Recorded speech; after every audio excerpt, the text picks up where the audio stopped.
Hello friends, welcome back to Nitya veg. तो हम कर रहे हैं जॉन कीट्स की जो पोएम है ode to a Grecian urn, जो कि आपके सिलेबस में है, फर्स्ट ग्रेड के सिलेबस में। तो आज हम करने वाले इस वीडियो में उसी पोएम का सेकंड स्ट्रेंजा, जो कि बड़ा ही अच्छे और सिंपल वे में पोएट ने लिखा है। तो चलिए स्टार्ट करते हैं। तो जो फर्स्ट लाइन है सेकंड स्टैंजा की, उसमें पोएट बोलते हैं हर्ड मेलोडीज आर स्वीट।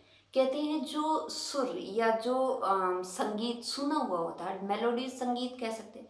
जो हर्ड मेलोडीज मतलब जो सुना हुआ संगीत होता है वो मीठा होता है। मतलब जो संगीत हम सुनते हैं हमें मीठा लगता है।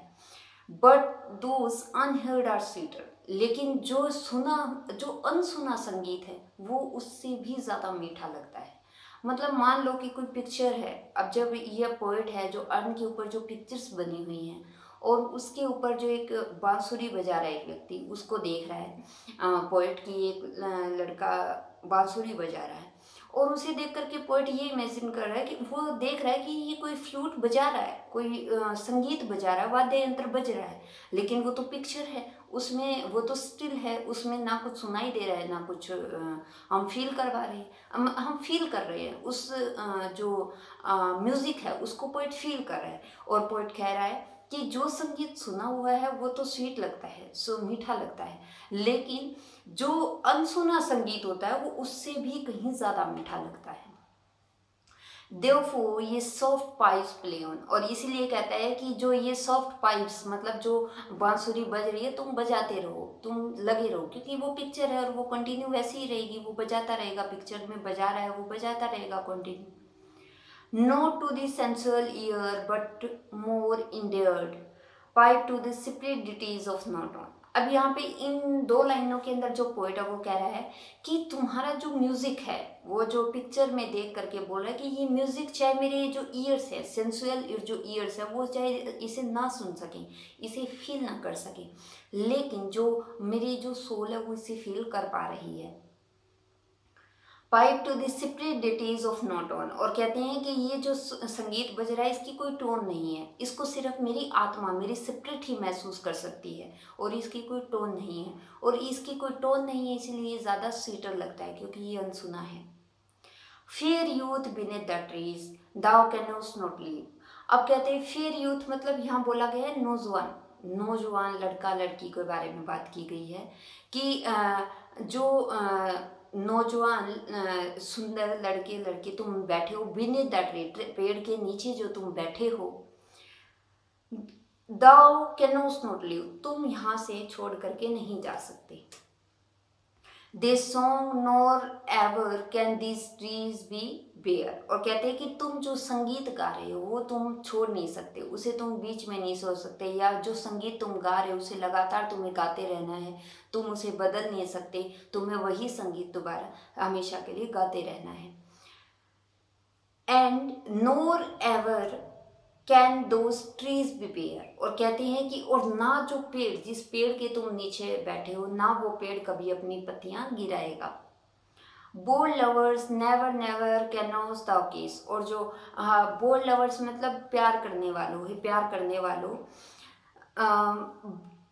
नोर bold lovers never never canst thou kiss, तुम कभी भी सदा सदा के लिए तुम कभी भी अपने एक दूसरे को या फिर एक दूसरे को किस नहीं कर सकते। क्यों? क्योंकि वो एक पिक्चर है, वो स्टिल है, उसमें अगर उन्हें पास बैठे दिखाया गया है तो वो कभी भी चाहे वो कितने ही पास बैठे हों, लेकिन वो कभी भी जो किस कभी नहीं कर सकेंगे, वो अपने बीच की दूरी नहीं मिटा सकेंगे।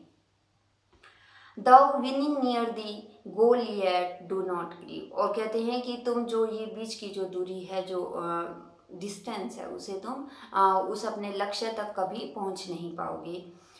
सी can not fade though through thou hast not thy bliss, और कहते हैं कि वो कभी भी फेड नहीं होगी। मतलब जो तुम्हारी बिलव्ड है, जो तुम जिस लड़की से प्यार करते हो वो कभी भी बूढ़ी नहीं होगी, वो कभी फेड नहीं होगी।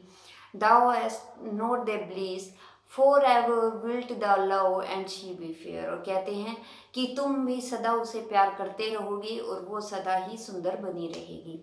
और कहते हैं कि जो पेड़ जो हैं वो कभी अपनी पत्तियां नहीं गिराएंगे, और जो स्प्रिंग सीजन है वो कभी नहीं जाएगा। तो यहाँ पे जो बात की गई है वो एक तरह से पोएट जो है वो पिक्चर्स को देख रहा है, वो ये कह रहा है कि ये जो पिक्चर्स हैं ये सदा ऐसी ही रहेगी। ये इन्होंने एक तरह से जो टाइम है उसके ऊपर अपनी जीत हासिल कर ली है।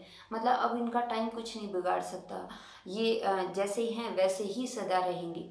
तो ये बात की है कि पोइट यहाँ पे दिखाना चाहता है कि जो आर्ट होती है ना वो स्टिल होती है, लिमिटेशंस होती हैं उसकी। अब जैसे जो लवर्स है वो पास बैठे हैं लेकिन वो कभी एक दूसरे को किस नहीं कर पाएंगे। जो वो दूरियां हैं उसे कभी वो ख़त्म नहीं कर पाएंगे, वो जैसे हैं वो वैसे ही रहेंगे। जो उसकी बिलव्ड है वो हमेशा सुंदर ही रहेगी, और जो लवर है वो सदा उसे प्यार करता ही रहेगा।